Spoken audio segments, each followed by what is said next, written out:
Glória a Deus. Pode se assentar, queridos. Nós vamos para o nosso momento da mensagem. Ouvir Deus falar o nosso coração através do pregador nessa noite. Já quero chamar aqui o reverendo Fagner. Estará trazendo a mensagem nessa noite para o nosso coração. Enquanto ele está chegando aqui, irmãos, isso aqui na minha mão é um caderno, né? Óbvio, né? Mas eu quero encorajar os irmãos a trazer o seu caderno. Já tem um tempo que eu tenho falado com vocês, para vocês anotarem o sermão.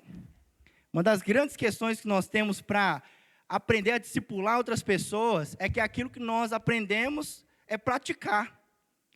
Então você ouve, você anota e você fala para outra pessoa. Você ensina para outra pessoa.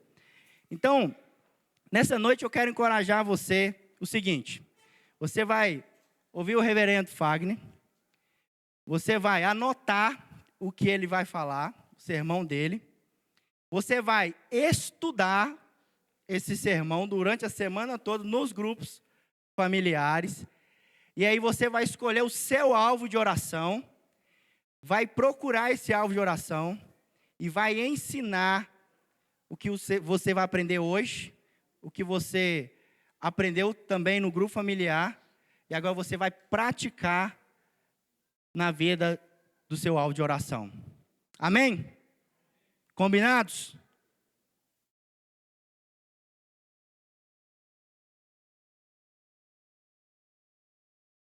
Tá bom. Se dois concordou, tá bom, né? Deus pode usar. Irmãos, vocês precisam aprender a discipular, a praticar aquilo que Deus tem falado. Comece com o mínimo, depois Deus vai te usar para fazer o muito, amém? Mas vamos orar, vamos pedir primeiro para Deus falar conosco, nessa noite, através do reverendo Fagner. Pai querido, nós estamos aqui, te adorando, te bendizendo, já recebemos do Senhor tanto aqui. Quando nós entregamos para o Senhor nos dá mais do Senhor.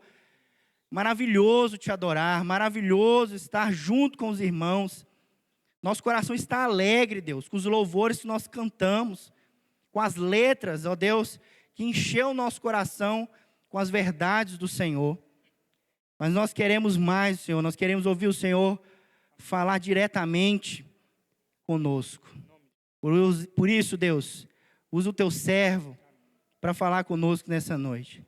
Que teu Espírito tenha total liberdade para nos consolar, para nos exortar, mas para nos colocar à disposição, nos desafiando a viver a sua palavra todos os dias da nossa vida, porque como bem fomos alertados hoje pela manhã, nós estamos diante do Senhor, e ao Senhor nós prestaremos conta de tudo que nós temos aprendido do Senhor, de toda a sã doutrina que nós temos ouvido, e do chamado que o Senhor tem nos dado, para anunciar e discipular, Deus.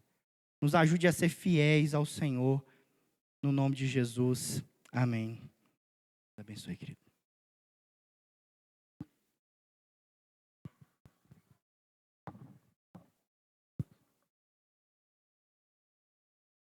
Boa noite, irmãos. Que a graça e a paz do Senhor esteja sobre a sua vida nessa noite. Coisa boa estar aqui, irmãos. Essa igreja que eu e minha família podemos chamar de casa.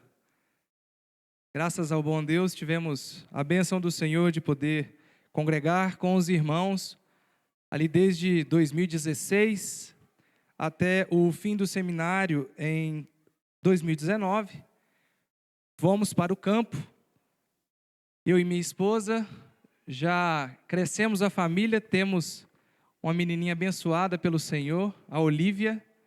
Vou apresentar a minha esposa e a Olívia, vou pedir ela para levantar. Isso aí, ó, minha família, tá vendo, irmãos? Dizem que minha filha é minha cara. Minha esposa, 9 meses de serviço, tadinha. O importante é a saúde, né, irmãos? Louvado seja Deus. Obrigado, meu bem. Irmãos, é um prazer, é um privilégio estar aqui, trazer a palavra de Deus.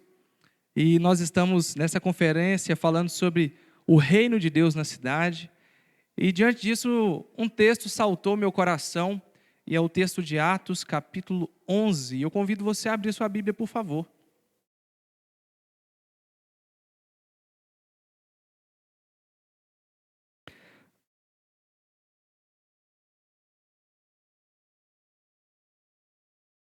Atos, capítulo 11, vamos meditar nessa noite do versículo 19 ao 26.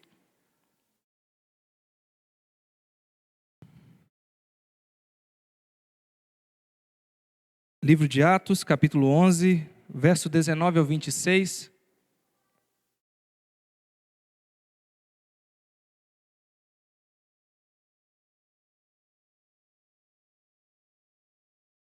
Todos encontraram?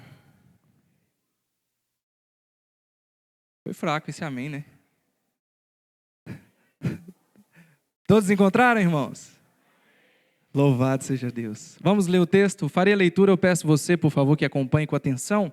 A leitura da palavra de Deus, o texto bíblico diz assim: Então os que foram dispersos por causa da tribulação que sobreveio a Estevão se espalharam até a Fenícia, Chipre e Antioquia, não anunciando ninguém a palavra, senão somente aos judeus.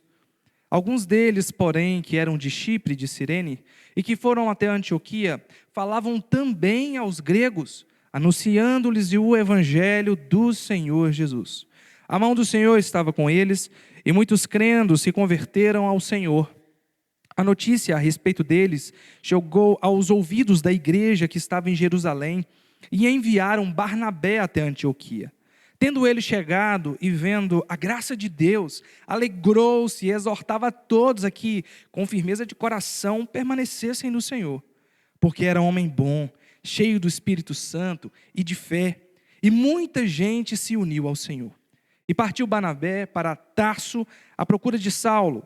Tendo-o encontrado, levou-o para Antioquia, e por todo um ano se reuniram naquela igreja, e ensinaram numerosa multidão. Em Antioquia foram os discípulos, pela primeira vez, chamados cristãos.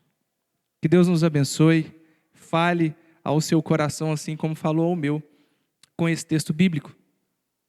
Irmãos, eu gostaria de começar essa meditação pensando na seguinte pergunta: qual é o propósito principal da igreja?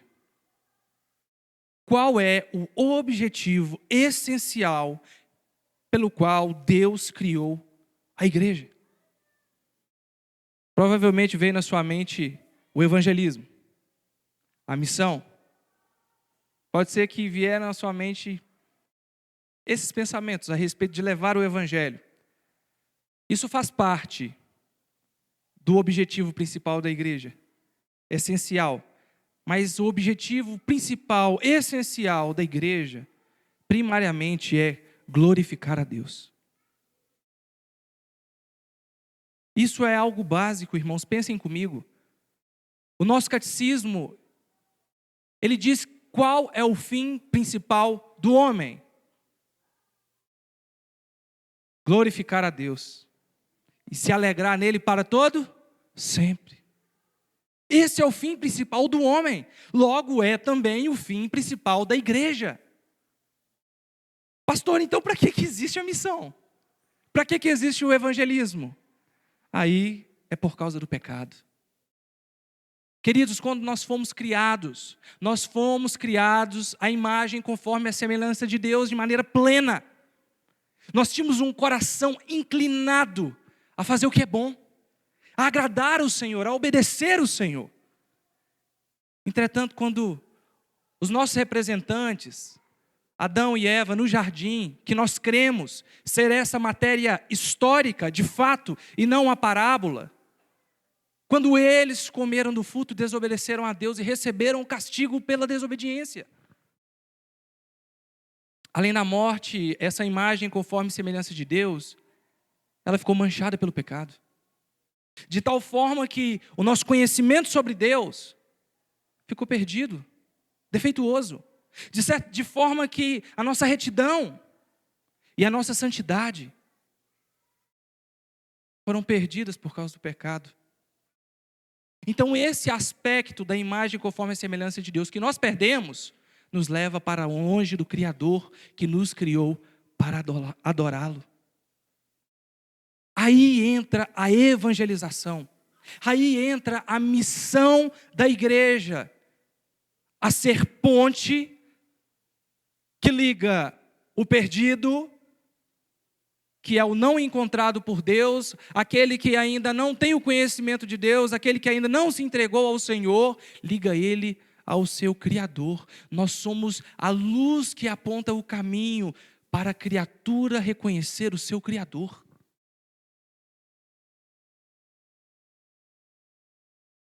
Spurgeon, que é chamado de o príncipe dos pregadores, ele tem uma frase que é impactante. Ele diz assim: o evangelismo é um mendigo contando a outro mendigo onde encontrou pão. As pessoas que estão portas afora do evangelho, não vou falar nem da igreja, porque muitas vezes as que estão dentro da igreja também não sabem, mas as pessoas que estão porta afora do evangelho de Jesus Cristo, elas precisam ser ligadas à verdade, elas precisam ser religadas a Deus, elas precisam ser reconciliadas ao Senhor, e isso acontece por meio do evangelismo. Esse texto que nós acabamos de ler, queridos, esse texto foi escrito por Lucas. Lucas era um médico que servia a um homem chamado Teófilo. Lucas havia sido enviado por Teófilo, que havia crido no evangelho, para relatar os acontecimentos a respeito do ministério de Jesus, para falar das grandezas que Cristo fez, para mandar para o seu patrão Teófilo toda a realidade daquilo que Teófilo havia crido, para ele ter certeza tangível daquilo que ele havia abraçado como a sua fé. Lucas então escreve o Evangelho segundo Lucas. Depois disso ele escreve um segundo livro, que é o livro de Atos dos Apóstolos, conhecido também, chamado também pelos teólogos como o livro dos Atos do Espírito Santo, que ele conta não mais a respeito apenas do ministério de Jesus, mas ele vai além. Ele fala a respeito daquilo que Cristo fez por meio dos seguidores dele, por meio dos discípulos dele. E diante de nós temos um texto desse. Até o capítulo 7 de Atos, você pode conferir na sua casa depois, o evangelho era pregado objetivamente aos judeus. A partir da perseguição no capítulo 8, depois da morte de Estevão, a qual Saulo consentiu naquela morte, o evangelho, ele quebra barreiras. Ele começa a expandir, ele começa a ir para os confins da terra, até chegar a nós hoje. Nós que estamos aqui ouvindo essa mensagem de salvação. E diante disso, irmãos, é impossível que nós não tenhamos no nosso coração o desejo de também quebrar barreiras, ir aonde o evangelho não está sendo levado, pregar para quem não quer ouvir, quando uma oportunidade surgir. Nós também somos chamados para quebrar barreiras. E esse texto, que eu aprendo com ele, quando eu olho claramente para ele, é que, pelo poder de Deus, mesmo com obstáculos, o reino de Deus avança. Pelo poder do Senhor, mesmo com os obstáculos que nós temos de corações longe do Senhor, de pessoas que não amam a Deus, de obstáculos sociais, culturais, religiosos e tantos outros, nós estamos, por Deus, chamados pelo Evangelho, para além de nos salvar com essa palavra, levar a outros também a salvação. Então eu queria olhar junto com você para esse texto e ver os obstáculos que surgem quando nós decidimos evangelizar. Quais são esses obstáculos que surgem quando nós decidimos evangelizar? E o texto traz aqui para nós 4 obstáculos que surgem. O primeiro obstáculo que eu consigo discernir no texto é a perseguição religiosa. Se você olhar para o verso 19, ele vai dizer assim: então os que foram dispersos por causa da tribulação que sobreveio a Estevão. Observe por que esses discípulos foram dispersos. Por causa de uma tribulação. Eles abraçaram o evangelho, eles creram em Jesus como Senhor e Salvador da vida deles. E eles começaram a ser perseguidos primeiramente pelos religiosos. Nos evangelhos, irmãos, quem mais o Senhor Jesus bateu com a graça e a misericórdia dele? Foi nas pessoas que não criam em Deus? Ou eram nos religiosos? Religiosos. A primeira perseguição que nós enxergamos no texto daquele tempo era perseguição religiosa. É diferente hoje? Quando a gente deseja pregar o evangelho, perseguição religiosa aparece no nosso caminho.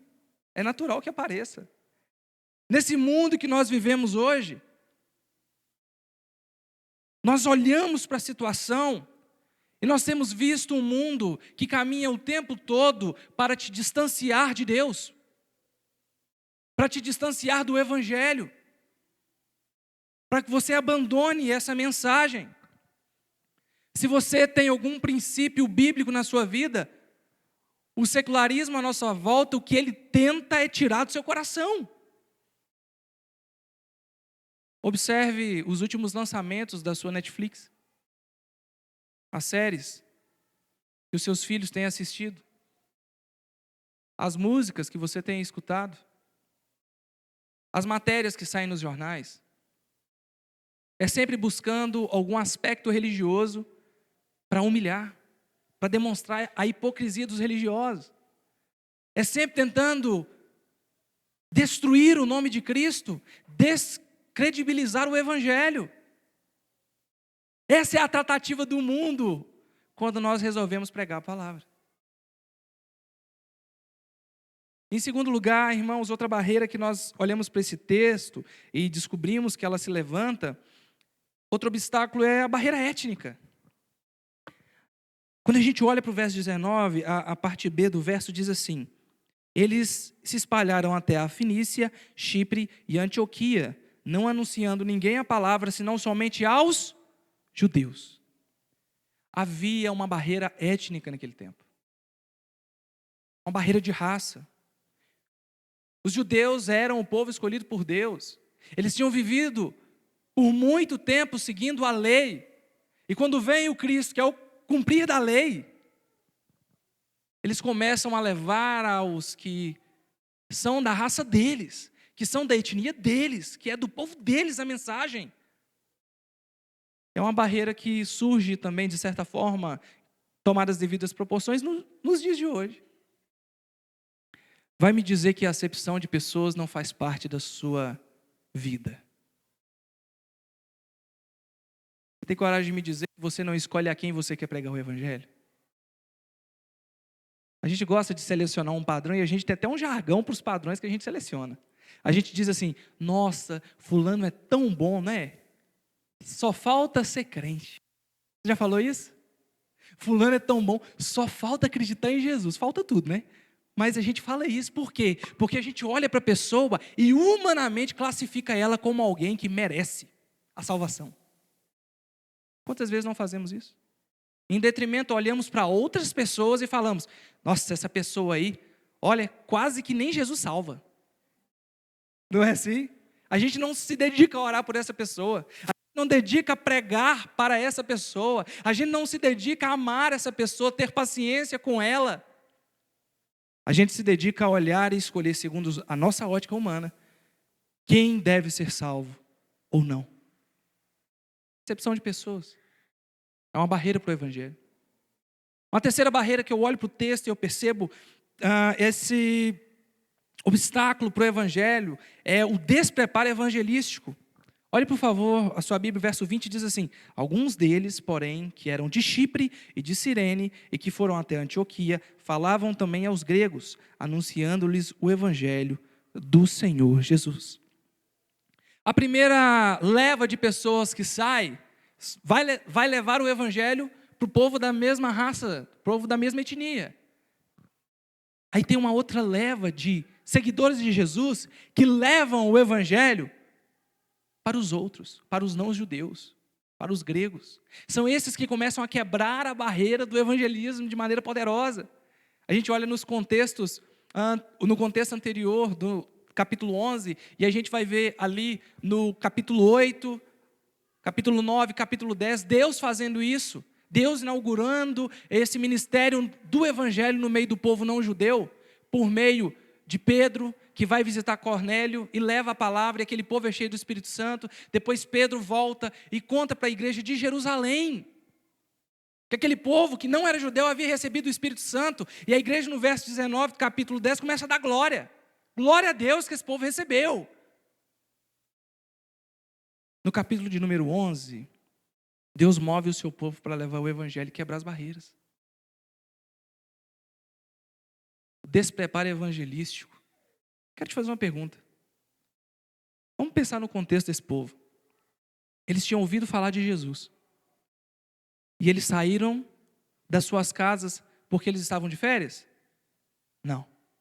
Eles saíram das suas casas porque eles estavam buscando uma vida melhor? Eles foram expulsos das suas casas, dos seus trabalhos, das suas famílias. Eles saíram com os seus filhos nos seus braços, saíram a pés descalços, porque estavam sendo expulsos de Jerusalém. Aquele povo estava sendo enxotado da própria terra, do próprio lar, por causa de um nome, por causa do Senhor Jesus.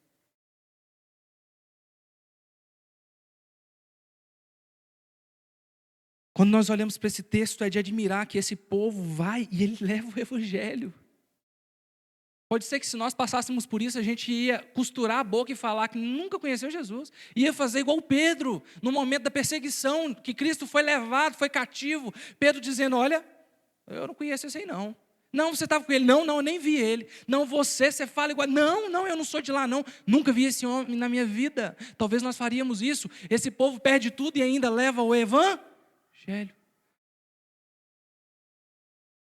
Tem alguém aqui passando por perseguição nesse nível? Nós estamos passando, irmãos? Levanta a mão se você está passando perseguição nesse nível, de perder a sua casa, a sua família, a sua dignidade, sua renda, por causa do evangelho de Jesus. Nossa vida é confortável, né? É muito boa. A gente pode falar de Jesus, mas há uma barreira. A gente sempre diz que a gente não tem preparo. Há um bloqueio. Não, pastor, eu não consigo falar. Não. Falar é difícil para mim. Há sempre uma desculpa. Quero te fazer uma pergunta. Você provavelmente participou da conferência Teu Reino na Cidade, onde ela te prepara para levar o evangelho. Você acha que esse povo teve essa oportunidade lá naquele tempo? Vocês acham que eles tinham as escrituras de maneira sistematizada? Vocês acham que eles estavam tendo capacidade suficiente para levar a palavra? De maneira teológica, firme, verdadeira, sábia, sem passar vergonha? Vocês pensam isso, irmãos? Eles foram enxotados da casa deles. Foram abandonados, jogados para fora. O que eu pergunto para nós, quando eu olho para esse ponto, é: qual é a nossa desculpa, irmãos? Será que nós estamos tão despreparados assim? Mais do que esse povo? Olho para o texto bíblico e quando eu vejo que eles levam o evangelho do Senhor Jesus, o termo que aparece aqui é o evangelion do Jesus Kyrios. É o evangelho do Senhor Jesus. E por que eu estou citando isso? Porque naquele tempo, o termo Kyrios, ele era usado primariamente na vida comum como aquele que era dono de um escravo, aquele que era detentor do direito de alguém. Mas, no templo do imperador, que foi levantado para que todos adorassem César, Kyrios deveria ser usado primariamente para o imperador. E esse povo estava usando esse mesmo termo para Jesus. Perseguição religiosa, perseguição política, militar. E funcionava assim. Uma vez no ano, todos deveriam se reunir e ser súditos no templo de César, queimando incenso e dizendo: Kyrios, César, César é Senhor. Aí depois de fazer isso, você podia adorar o Deus que você quisesse, mas em primeiro lugar você deveria prestar homenagem e honra a quem? César. Quando o texto diz, não está dizendo de qualquer maneira, ele está dizendo claramente, eles não adoraram homens, eles não levaram a mensagem de um homem, eles levaram a mensagem de um homem Deus, de Jesus o Todo-Poderoso. A mensagem do Evangelho não é de um líder sublime, um mestre conhecedor, um homem generoso, um homem bonzinho dos tempos antigos. A mensagem de Jesus é do Filho de Deus, Todo-Poderoso, que tinha domínio sobre céu e terra, e que nos chamou para a luz e para levar outros à luz. Essa é a mensagem. Por que nós temos tido medo de levar essa mensagem? É um povo comum, assim como você e eu. Não são clérigos, são leigos. É gente simples levando o Evangelho. É a Dona Maria, o seu Zé. É o João Sapateiro. É esse povo levando o Evangelho. O que nos falta, irmãos? Em quarto lugar, há um bloqueio social e cultural. Aparece o nome de algumas cidades aqui no texto, e são Fenícia, Chipre e Antioquia. A Fenícia, que surge aqui no texto, é aquela estreita faixa, longa, costeira, da Palestina, que vai do Carmelo até o Líbano. Ela tem aquelas cidades também que eram cidades-chave, Ptolomaida, Tiro, a cidade de Serepta e Sidom. Outros foram até Chipre, e Chipre é a ilha localizada no ângulo do mar Mediterrâneo, que é formado ali pela Síria e pela Cilícia. E por fim eles vão até Antioquia. E Antioquia eu quero que a gente tome um pouco de foco, porque faz parte do nosso observar da barreira social e cultural. Antioquia, ela recebe esse nome por causa de Seleuco I, que dá um nome de Antioquia por causa do seu pai, que se chamava Antíoco Epifânio. Ele dá um nome de Antioquia para essa cidade e também para outras 15, mas o que nos interessa é essa cidade. Essa cidade era uma cidade cosmopolita, era uma cidade poderosa. Irmãos, para vocês terem ideia do poder que Roma deu a essa cidade, a sua avenida principal era de mármore. Quantas cidades você conhece hoje? Tem avenida de mármore? É de mármore. Uma cidade suntuosa, luxuosa, cheia de belezas. Uma cidade também que era conhecida pela prática de atos vergonhosos, vexatórios. Conhecida pela promiscuidade. Uma cidade com mais de 500 mil habitantes. Conhecida pelo mal. Conhecida pelas matanças, pelos adultérios. Uma cidade sem lei. A terceira maior cidade do Império Romano. Só perdia para a própria Roma e Alexandria. Uma cidade dessa, com tanta cultura, e cultura ante o reino de Deus, o Evangelho pode prosperar?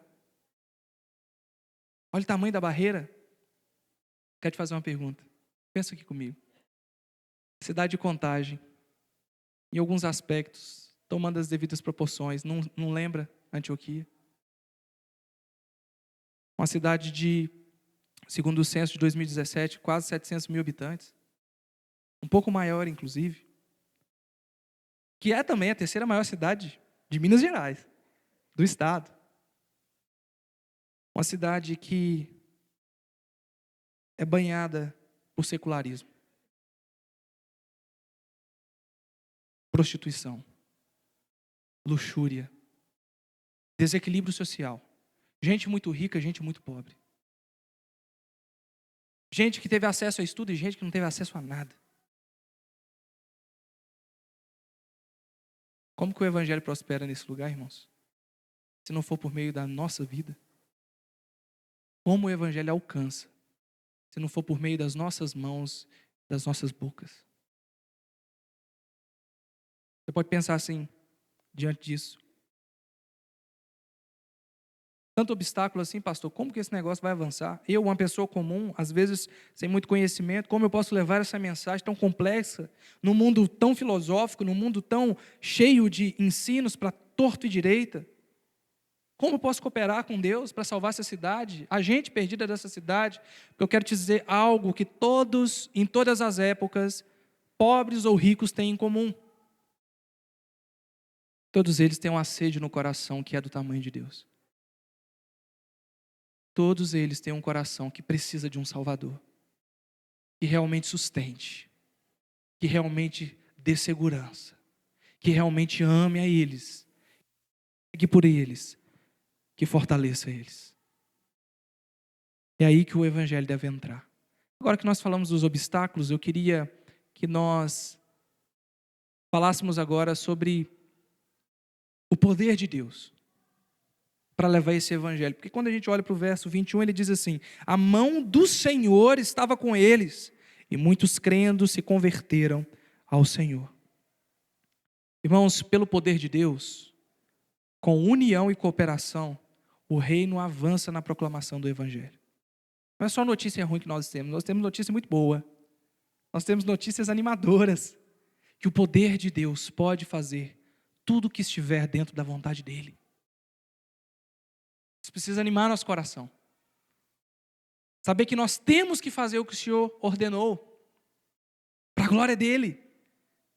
E que até os corações mais duros, empedernidos, podem ser quebrados. Podem se abrir e ser salvos pelo poder do Espírito Santo. E eu quero lembrar, irmãos, começar aqui a nossa meditação a partir do verso 21, pensando a respeito da ordem do Senhor Jesus, do Ide.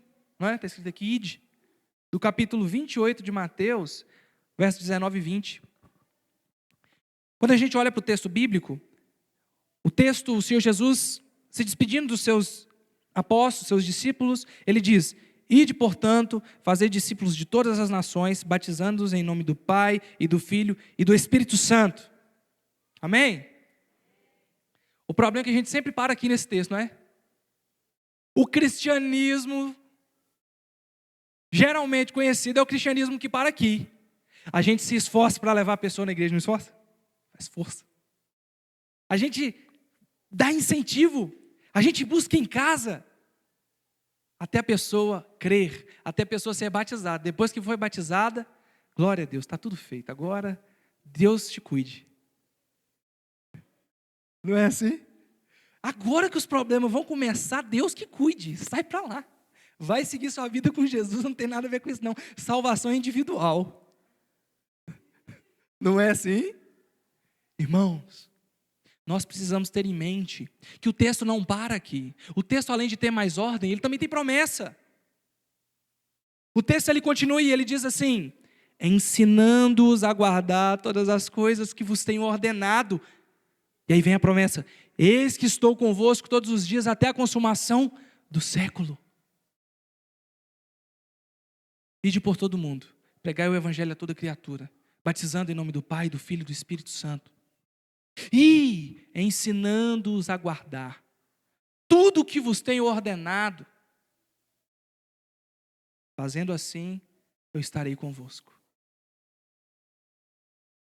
Discipulado, irmãos. União, cooperação para o evangelho ser levado. Eu já cansei de ouvir pessoas dizendo que se a igreja não está crescendo, não está avançando, se gente não está sendo salva, a culpa é do pastor. E eu não estou aqui em defesa própria, não. O trabalho do pastor é gerir, abençoar, orar, pregar, levar a mensagem, capacitar os irmãos a levar o evangelho. Quanto nós pensamos que um pastor consegue fazer sozinho? Quanto? Irmãos, eu sou pastor em 2 congregações presbiteriais, próximo à Represa de Três Marias, congregação de Biquinhas e de Morada Nova de Minas. 2 congregações. Se você juntar todo aquele grupo que tem, os habitantes daquela cidade, nós temos ali, em média, 20 mil habitantes. Quero fazer uma pergunta para os irmãos. Vocês acham que eu vou evangelizar sozinho e a igreja vai crescer? Vai se destacar, realmente vai levar o evangelho, vai transformar a vida de muita gente? Não dá não, irmãos. Não dá, irmãos. Vocês acham que Contagem, com quase 700 mil habitantes, essa igreja especificamente, com os seus pastores, vai conseguir abarcar, transformar a vida de gente, trazer aqui para dentro, mudar a vida delas, acompanhar, discipular, qualificar cada uma das pessoas sozinhos?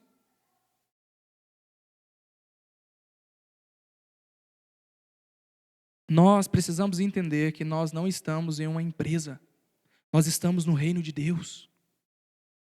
Você não foi chamado aqui para ser um cliente que senta e fica vendo se a música está do seu agrado. Você não foi chamado aqui para entregar o seu dízimo e sua oferta, dizendo que é de maneira generosa, mas cobrar para que a mensagem seja uma mensagem que te agrade. Deus te chamou para vir aqui, ser qualificado pela pregação do Evangelho, para sair porta fora, primeiramente dentro da sua casa, e depois com seus vizinhos, seus colegas de trabalho, sua escola, sua faculdade, levar o Evangelho por meio das suas palavras e ações. A igreja é um reino, não é uma empresa. Eu sei que muitas igrejas se tornaram empresa, eu não estou falando disso aqui, eu estou falando do nosso entendimento na prática. Como é? É reino? Ou empreendedorismo? É salvação, irmãos. É transformação de vidas. É o Senhor com a sua mão nos acompanhando e nos fazendo guardar os seus mandamentos, amar a sua palavra, crer na sua palavra, trazer outros e discipulá-los, acompanhá-los, amá-los. Parte essencial da caminhada cristã. Nós precisamos de união e cooperação para isso. Nós temos hoje um movimento conhecido, principalmente na internet, chamado movimento dos desigrejados. Não é? Você deve conhecer alguém que seja um desigrejado, uma pessoa que afirma que não é necessário se reunir com pessoas num templo.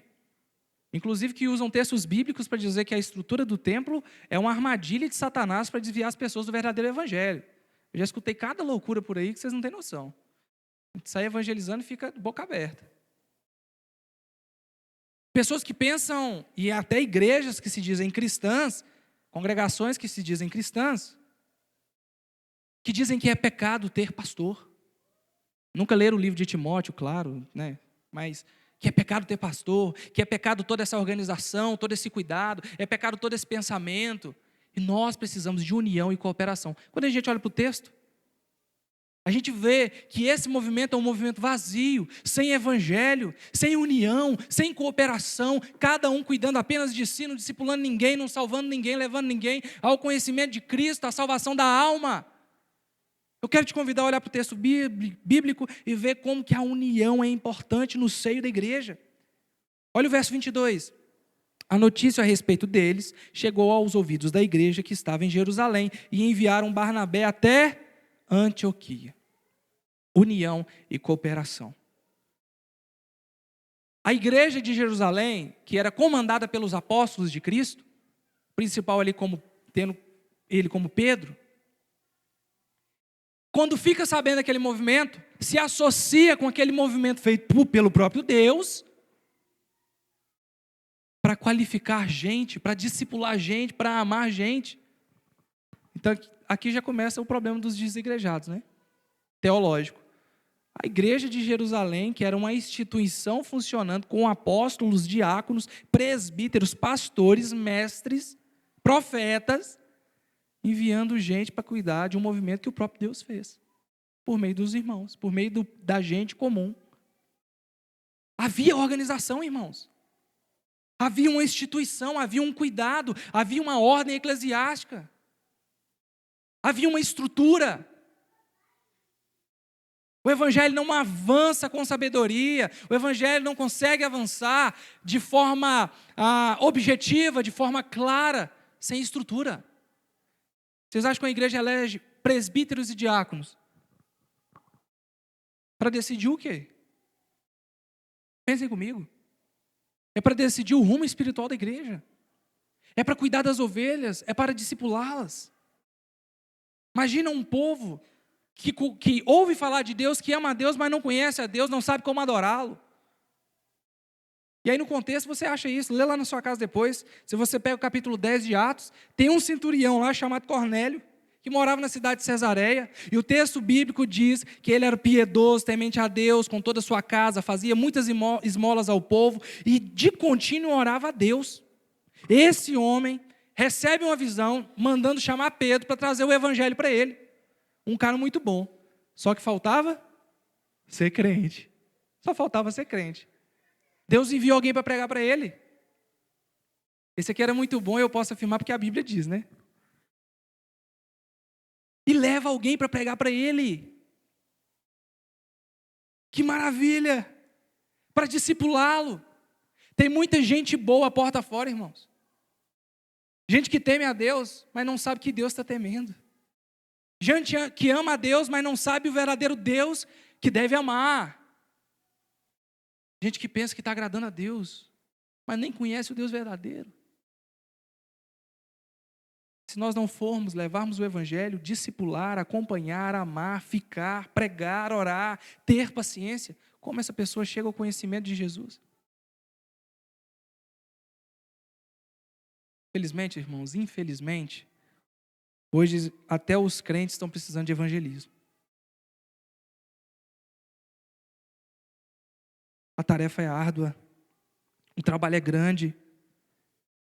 Precisamos da mão do Senhor, como diz o verso 21, para levar a mensagem. Precisamos de perspicácia, de sabedoria.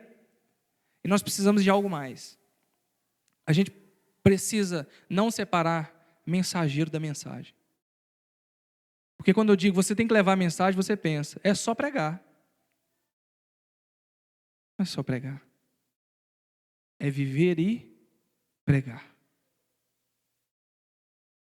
Quantas pessoas você já, durante a sua vida cristã, não viu que professavam uma fé evangélica, virtuosa em Cristo, mas porta fora só trava vexame e você via como um hipócrita? Quantas vezes você não viu isso? Gente que dentro da igreja é santarrão e dentro de casa só Jesus na causa. Quantas vezes? A gente não pode separar a mensagem do mensageiro. Olha o que a igreja faz. A igreja escolhe um homem chamado Barnabé e envia ele até Antioquia. O verso 22 está dizendo. O verso 23 diz: tendo ele chegado e vendo a graça de Deus, alegrou-se e exortava a todos com firmeza de coração que permanecesse do Senhor. Aí o verso 24, olha que coisa maravilhosa que Barnabé foi usado por Deus para fazer. Olha só, porque era homem bom, cheio do Espírito Santo e de fé, e muita gente se uniu ao Senhor. Se Barnabé chegasse lá, fosse um trambiqueiro, levando o evangelho, o povo ia olhar e falar: isso aí, ó, não cai nessa não, isso aí, ó, conversinha para levar meu dinheiro. De fato, está cheio aí, não é? É conversinha para levar seu dinheiro. E tem uns bobos que caem ainda. Não lê Bíblia, cai. Nesse texto, a igreja envia um homem sério, piedoso, um pastor consagrado, ordenado, qualificado para levar o evangelho e salvar vidas. Quando aquele homem chega com a mensagem, todo mundo escuta. Mas com o exemplo daquele homem, as pessoas são arrastadas e são levadas ao conhecimento de Cristo. Esse homem encoraja. Barnabé significa o filho da consolação. Ele consolava a igreja, ele impulsionava a igreja, ele encorajava a igreja, fortalecia a igreja, ficava com a igreja e discipulava. Deixa eu te dizer uma coisa. Quer cumprir o ID? Quer levar o reino de Deus para a cidade? Para o seu mundo? As pessoas que estão na sua bolha social?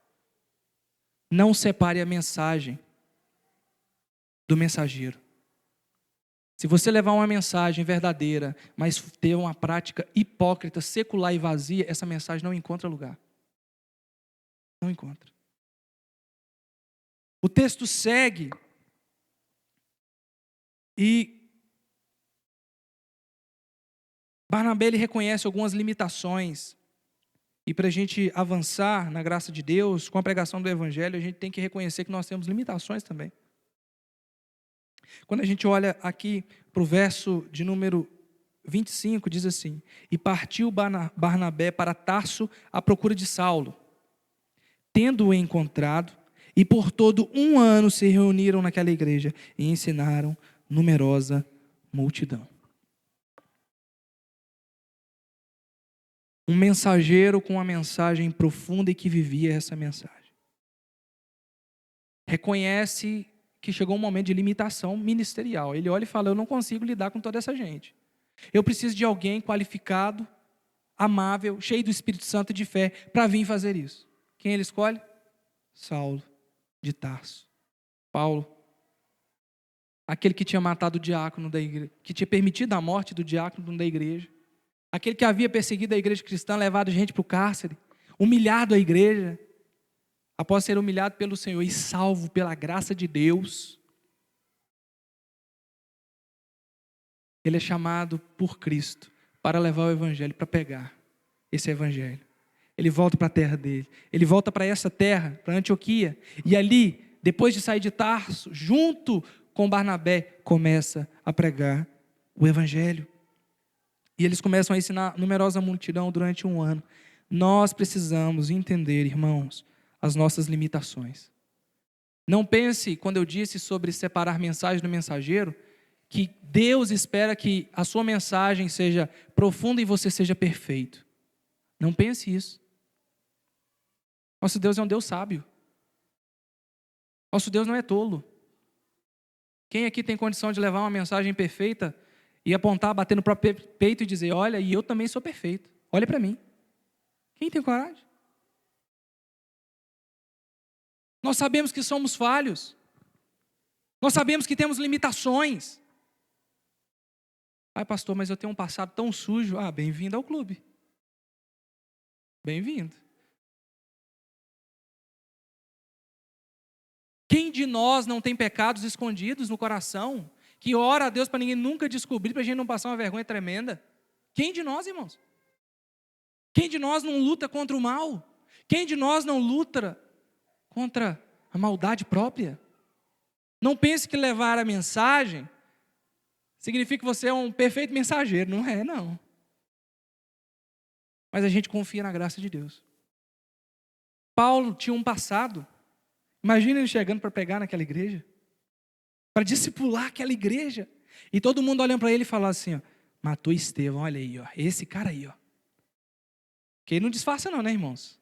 Entrou, a gente já começa. Entra um bêbado na igreja, senta todo mundo.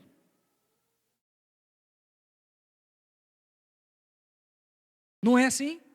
Imagina um assassino que perseguia a igreja e matou muita gente, sentando no banco, sendo chamado para pregar, levando o evangelho, discipulando multidões.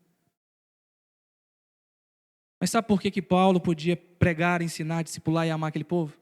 Sabe por que eu e você podemos pregar, discipular e amar, apesar do nosso passado, dos nossos erros, dos nossos pecados? Sabe por quê? Porque nós não pregamos a nós mesmos. A mensagem não é sobre nós. A mensagem é sobre o nosso Mestre, é sobre Jesus Cristo. A mensagem, como fala o próprio texto bíblico, em 2 Coríntios, capítulo de número 4, pelo que tendo este ministério, segundo a misericórdia que nos foi feita, não desfalecemos, pelo contrário, rejeitamos as coisas que por vergonhosas se ocultam, não andando com astúcia nem adulterando a palavra de Deus, antes nos recomendamos a consciência de todos os homens, na presença de Deus, pela manifestação da verdade. Mas se o nosso evangelho ainda está encoberto, é para os que se perdem que está encoberto, nos quais o Deus desse século cegou o entendimento dos incrédulos, para que eles não lhe resplandeça a luz do evangelho da glória de Cristo, o qual é a imagem de Deus, porque nós não pregamos a nós mesmos, mas a Cristo Jesus como Senhor e a nós mesmos como vossos servos, por amor de Jesus. A mensagem que nós devemos levar não é como a nossa vida é próspera, como a gente tem visto por aí. Não é como nós somos bons, como nós somos capacitados, qualificados. A mensagem é: eu sou um mendigo com fome de Deus e encontrei pão. Eu tenho pão para você também. Vem comigo buscar. Que Deus toque o nosso coração com essa palavra. Que Deus nos abençoe e nos faça querer, assim como essa igreja. Em Antioquia, foram os discípulos pela primeira vez chamados cristãos. ser tão parecidos com Jesus que as pessoas dizerem de nós: olha o pequeno Cristo ali, olha o escravo de Cristo ali, olha o servo de Cristo ali. Pode ser que você ouviu toda essa mensagem, essa reflexão, e você é um descrente. Talvez você é uma pessoa que nunca creu nessa mensagem, está sentado aqui nessa noite ouvindo esse evangelho. E ouvindo todo esse ensino a respeito de nós irmos até a sua casa, a sua vida, e amarmos você, pregarmos para você, discipularmos você, recebermos você na nossa família da fé. E você pode estar pensando: que bando de bobão, que bando de gente sem serviço. Quero te dizer uma coisa: essa igreja quer te amar. Essa igreja quer levar o evangelho ao seu coração. Pode ser que você está resistindo. Pode ser que você está querendo ir para longe de Deus. Pode ser que você perdeu a sua fé. Pode ser que você nunca teve fé. A mensagem que eu quero te trazer é chegar do reino de Deus. Um reino sublime de graça e de perdão. E tem espaço para mais um mendigo no meio de nós. Quero te convidar a fechar os seus olhos e nós orarmos juntos.